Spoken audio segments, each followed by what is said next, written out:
రాజులకు రాజు ప్రభులకు ప్రభు అయిన యేసుక్రీస్తు నామమున మీకు శుభములు. ఈరోజు దేవుడు మనకు అనుగ్రహించినటువంటి వాక్య ధ్యానము సామెతల గ్రంథము 15వ అధ్యాయము 24వ వచనము. క్రిందనున్న పాతాళమును తప్పించుకొనవలనని బుద్ధిమంతుడు పరమునకు పోవు జీవ మార్గమున నడుచుకొనును. ప్రియులారా, ఈ వాక్య ధ్యానాన్ని మనం గమనించినట్లయితే క్రిందనున్నటువంటి పాతాళంను తప్పించుకోవాలి అని బుద్ధిమంతుడంట పరమునకు పోవు జీవ మార్గాన్ని నడుచుకుంటాడంట. మనకు తుదకు ఉండేవి 2 రకాల మార్గాలు మాత్రమే.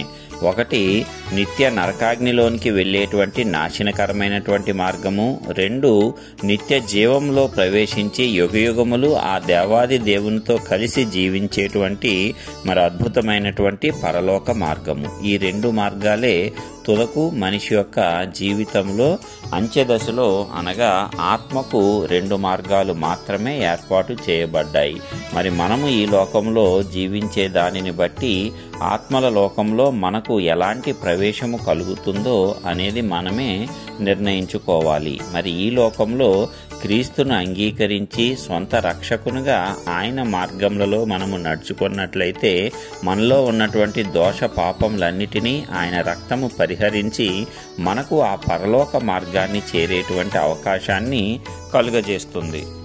అలా కాకుండా మనము ఈ లోకంలో క్రీస్తును తృణీకరించి మన ఇష్టానుసారమైనటువంటి శరీరానుసారమైనటువంటి జీవితాన్ని జీవిస్తూ మనకు ఏది తోచితే అది, ఏది నచ్చితే అది, లేక ఎవరు ఏది చెప్తే అది ఆ మార్గాల్లో గనక నడిచినట్లయితే తుదకు నాశనమయ్యేది మనమే. మన ఆత్మ నిత్య నరకాగ్నిలో ఎల్లప్పుడూ కూడా మండవలసి వస్తుంది. మరి కాబట్టి మనము ఈ లోకంలో ఉన్నప్పుడే జ్ఞానము కలిగి బుద్ధి కలిగి ఏ మార్గాన్ని ఎంచుకోవాలి అనే దానిని కూడా దేవుడు వాక్యం ద్వారా ప్రతి ఒక్కరికి అందుబాటులో ఉంచాడు. వాక్యాన్ని అనుసరించి నడుచుకున్నప్పుడు మనం ఆ జీవ మార్గంలో నడవగలము.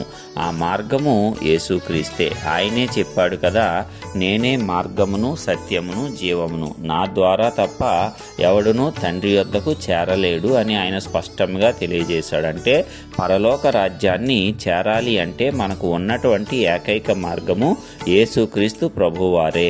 ఆయనను అంగీకరించి ఆయన మన కోసము తన ప్రాణము పెట్టాడని, తిరిగి లేచాడని, మరలా మనలను తీసుకువెళ్ళటానికి 2వసారి రాబోతున్నాడని మనము నమ్మి విశ్వసించి రక్షణార్థమైన మారు మనస్సు నిమిత్తమైన బాప్తీసం పొందినప్పుడు మనము క్రీస్తుతోడి వారసులమవుతాము. ఆ రీతిగా మనము ఆ పరలోక రాజ్యంలో ప్రవేశించటానికి అర్హతను సాధిస్తాము. ఎలాగున అర్హత సాధించాలి అనుకునే వారందరూ కూడా బుద్ధిమంతులే. ఎవరైతే జీవ మార్గమును కోరుకుంటారో వారందరూ కూడా బుద్ధిమంతులే.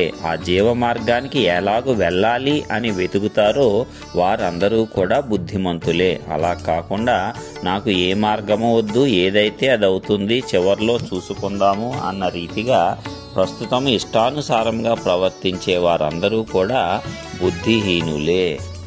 వారు పాతాళమునకు నాశనమునకు చేరతారు తప్పిస్తే పరలోకాన్ని చేరలేరు. అయితే ఇక్కడే బుద్ధి కలిగి నడుచుకున్నట్లయితే దేవుని యొక్క కృపచేత నీవు ఆ మార్గంలో నడిపించబడతావు. ఆ రక్షణ మార్గంలో నడిచినప్పుడు దేవుడు నిన్ను శుద్ధీకరించి తనతో పాటు యుగయుగములు జీవించటానికి తీసుకొని వెళ్తాడు. మరి అలాంటి కృప మనమందరము పొందుకోవాలి. అదే దేవుని యొక్క చిత్తము కూడా. అయితే మన చిత్తానుసారంగా మనం ప్రవర్తించినప్పుడు ఆ దేవుని యొక్క కృపను మనం పొందకుండా నశించిపోతున్నాము. అలా కాకుండా దేవుని చిత్తానుసారం మనం నడుచుకున్నప్పుడు మనము యుగయుగములు ఆయనతో పాటు కలిసి జీవించేటువంటి గొప్ప ఆధిక్యతలోనికి ఆ కృప ద్వారా ప్రవేశించగలుగుతున్నాము. దేవుడు అందరి ఎడలా కృప చూపిస్తున్నాడు, అందరినీ ప్రేమిస్తున్నాడు, అందరికీ సమాన అవకాశాలు కల్పిస్తున్నాడు.